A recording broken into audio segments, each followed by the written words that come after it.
Cut Nyak merupakan keturunan langsung dari bangsawan Aceh. Beliau lahir tahun 1848 di Kampung Lampadang, wilayah 6 Mukim Aceh Besar. Semasa kecil, Cut Nyak dikenal sebagai gadis yang cantik. Kecantikan itu semakin lengkap dengan kepintarannya beliau dalam bidang pendidikan agama. Dan pada tahun 1863, saat usia beliau masih berusia 12 tahun, rupanya ia dijodohkan dengan Teku Ibrahim Lamnga, putra dari Teku Po Ahmad, seorang ulama Balang Lamnga ke-13. Suaminya adalah pemuda yang berwawasan luas dan taat agama.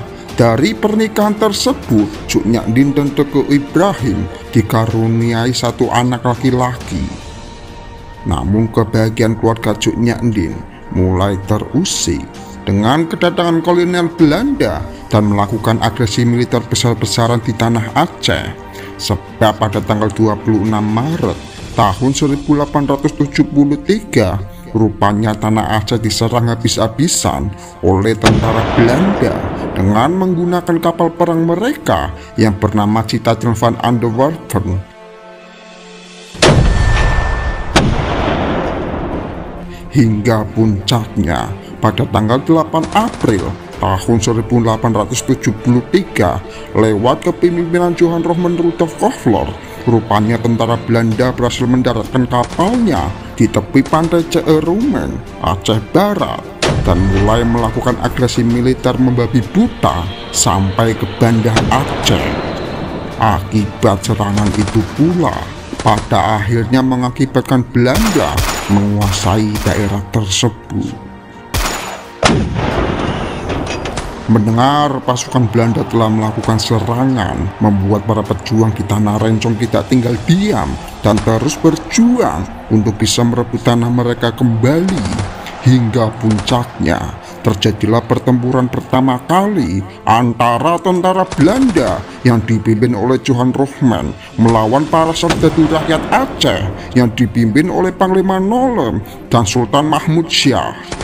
Walaupun pada saat itu tentara Belanda menang dalam senjata, namun karena kegigihan dan perjuangan rakyat Aceh untuk merebut kembali tanah mereka, membuat tentara Belanda kewalahan, dan pada akhirnya rakyat Aceh bisa memenangkan pertempuran tersebut dan berhasil menembak mati pemimpin mereka, yaitu Johan Roman.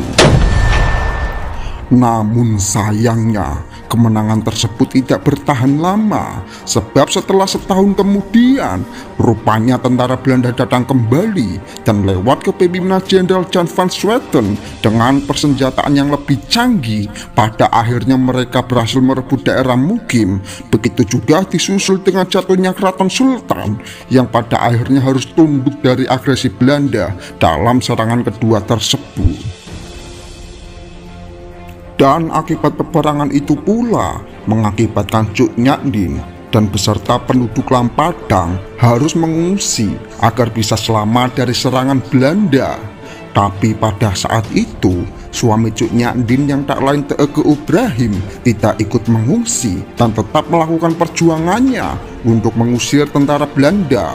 Cut Nyak pun tidak kuasa menahan keinginan sang suami untuk terjun ke medan perang dan hanya bisa mendoakan agar suaminya selamat dalam peperangan itu.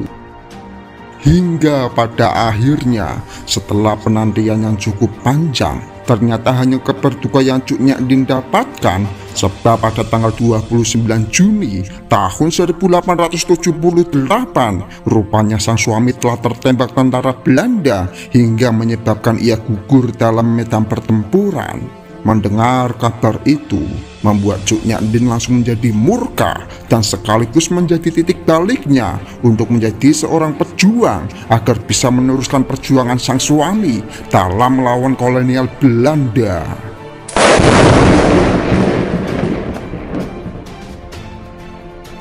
Dan setelah 5 tahun meninggalnya sang suami, pada akhirnya Cut Nyak menikah lagi dengan Teguh Umar yang merupakan salah satu tokoh pejuang Aceh. Mulanya Cuk Nyadin menolak menikah dengan Teguh Umar, namun karena lelaki itu mengizinkannya untuk turun ke medan perang melawan Belanda, pinangan Teguh Umar pada akhirnya diterimanya. Dalam pernikahan ini, pada akhirnya mereka dikaruniai seorang putri dan diberi nama Cuk Gambang. Akibat bersatunya Cuk Nyadin dan Teguh Umar membuat semangat perjuangan rakyat Aceh semakin terkobar. Seakan tidak ingin menyia-nyiakan kesempatan itu, pada akhirnya Teguh Umar dan Cuk Nyadin melakukan rencana untuk menggempur balik kekuatan musuh, yaitu dengan cara berpura-pura tunduk dengan Belanda. Lalu dengan pasukannya yang berjumlah sekitar 250 orang, mereka memutuskan untuk pergi ke Kutaraja untuk menyerahkan diri ke pihak Belanda. Pada awalnya, ada beberapa rakyat Aceh yang menganggap kalau mereka adalah seorang pembelot karena sudah bergabung dengan Belanda. Namun pada saat itu, Teguh Umar dan Cuk Nyadin tidak memperdulikan gunjingan tersebut dan tetap melakukan rencana awalnya. Hingga pada suatu hari, setelah mendapatkan kepercayaan penuh dari pihak Belanda, rupanya Teguh Umar berpura-pura ingin menyerang para pejuang basis Aceh yang masih tersisa. Belanda yang mendengar permintaan itu pun seketika langsung merasa senang dan malah memberikan senjata dengan berbagai alutsista lengkap untuk dibawa oleh Teguh Umar dan prajuritnya. Namun setelah kepergian prajurit Teguh Umar, rupanya pihak Belanda baru sadar jika mereka telah dikelabui, karena mengingat tidak ada pertempuran yang terjadi setelah kepergian mereka. Akibat pengkhianatan itu pula, pada akhirnya Teguh Umar mendapatkan julukan dari Belanda sebagai Hedweran van Teguh Umar atau pengkhianatan Teguh Umar.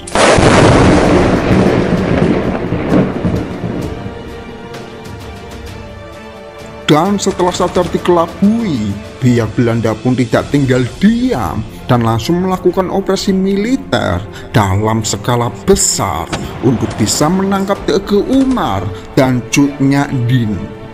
Suara tembakan dan gempuran pun seakan tak berhenti dari kedua belah pihak. Namun pada saat itu, pihak Belanda merasa kewalahan saat mengatasi perlawanan para pejuang, karena mengingat sekarang para pasukan pribumi sudah dilengkapi berbagai senjata untuk bisa memperkuat diri.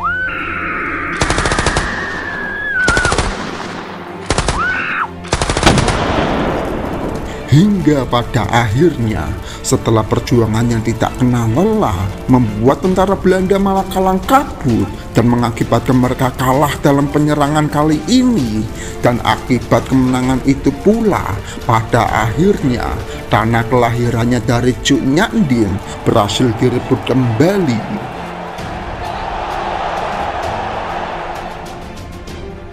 Dan setelah pertempuran itu selesai, pada akhirnya pihak Belanda tidak begitu saja menyerah, malahan kali ini mereka kembali melakukan perlawanan dengan cara yang berbeda untuk bisa menangkap Teguh Umar dan Cuk Nyadin.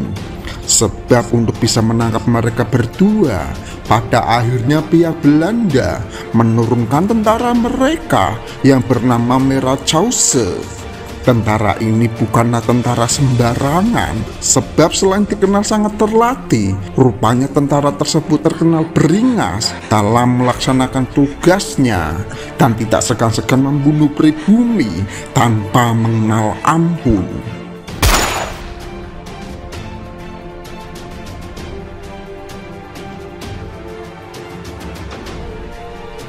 Akibat kekacauan dan ketakutan yang telah ditimbulkan oleh tentara Meerschausse, membuat Jenderal Johannes Benedictus van Holst tidak menyia-nyiakan kesempatan ini, dan ia menyewa pribumi untuk dijadikan mata-mata agar bisa menemukan pasukan pemberontak dari Teguh Umar dan Cuk Nyadin.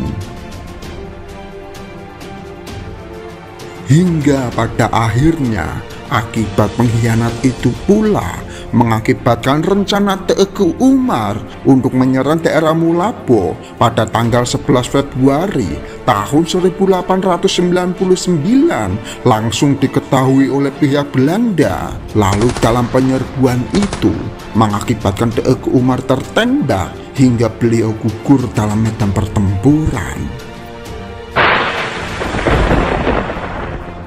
Mendengar suami keduanya telah gugur, membuat Cut Nyak Dien yang ketika itu berada di pucuk Woylah langsung merasa sangat terpukul. Begitu juga dengan Cut Gambang yang tak lain anaknya Cut Nyak Dien. Ia tak kuasa menahan air mata. Namun pada saat itu Cut Nyak Dien menguatkan anaknya, jika sebagai perempuan Aceh tidak boleh menumpahkan air mata pada orang yang sudah mati syahid.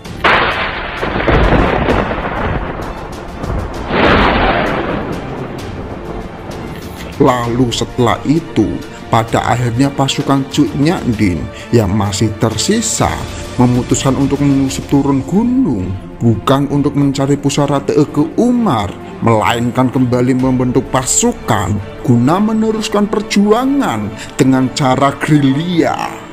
Pasukan ini pun terus bertempur sampai kehancurannya pada tahun 1901. Sebab selain tentara Belanda sudah terbiasa berperang di daerah Aceh, rupanya usia Cut Nyak Dien yang sudah semakin renta ditambah dengan keadaan tubuhnya yang mulai terkena penyakit seperti rabun hingga encok membuat pergerakan beliau sudah tidak seperti dulu lagi. Keadaan itu juga diperparah dengan para pasukannya yang mulai berkurang dan persediaan makanan yang semakin menipis. Lantas akibat keadaannya itu pula membuat salah satu anak buah Cut Nyak Dien merasa iba. Lalu ia mencoba untuk bernegosiasi dengan Belanda. Isi negosiasi itu sendiri, dia berjanji jika akan memberitahu persembunyian Cut Nyak Dien, tapi dengan satu syarat, bahwa pihak Belanda harus membawa Cut Nyak Dien agar bisa mendapatkan perawatan pengobatan yang semestinya. Mendengar persyaratan yang diajukan, pihak Belanda pun pada akhirnya menyetujui negosiasi itu dan langsung melakukan penyerangan ke markas Cut Nyak Dien yang ada di Bodong Lesegau. Dan saat melakukan penyerangan, pihak Cut Nyak Dien pun merasa terkejut karena lokasi mereka berhasil ditemukan oleh Belanda. Lantas karena merasa terdesak, pada akhirnya para pejuang pun bertempur habis-habisan sampai titik darah penghabisan. Begitu juga dengan Cut Nyak Dien, ia berusaha mengambil rencong dan mencoba untuk melawan musuh. Namun karena keadaan tubuhnya yang melemah, ia tidak bisa berbuat banyak dan pada akhirnya bisa dihentikan oleh tentara Belanda. Melihat ibunya sudah ditangkap oleh tentara musuh, membuat Cut Gambang memutuskan untuk kabur ke hutan dan berniat meneruskan perjuangan ayah dan ibunya dalam melawan agresi Belanda di tanah Aceh.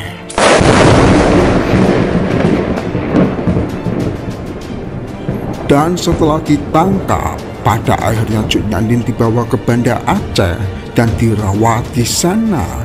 Penyakitnya seperti rabun dan encok berangsur-angsur mulai sembuh. Namun karena pihak Belanda takut jika kehadiran Cut Nyak Dien bisa memicu semangat perjuangan rakyat Aceh, membuat pada akhirnya ia diasingkan ke Pulau Jawa, tepatnya di daerah Sumedang.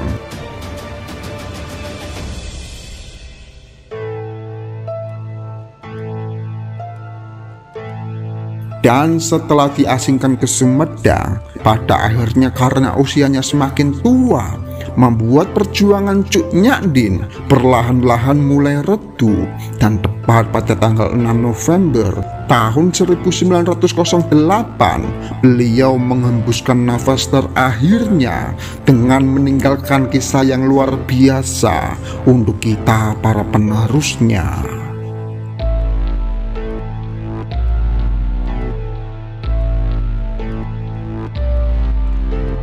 Itulah kisah perjuangan Cut Nyak, salah satu pahlawan perempuan Indonesia yang tidak kenal lelah dalam melawan agresi militer Belanda saat masa penjajahan.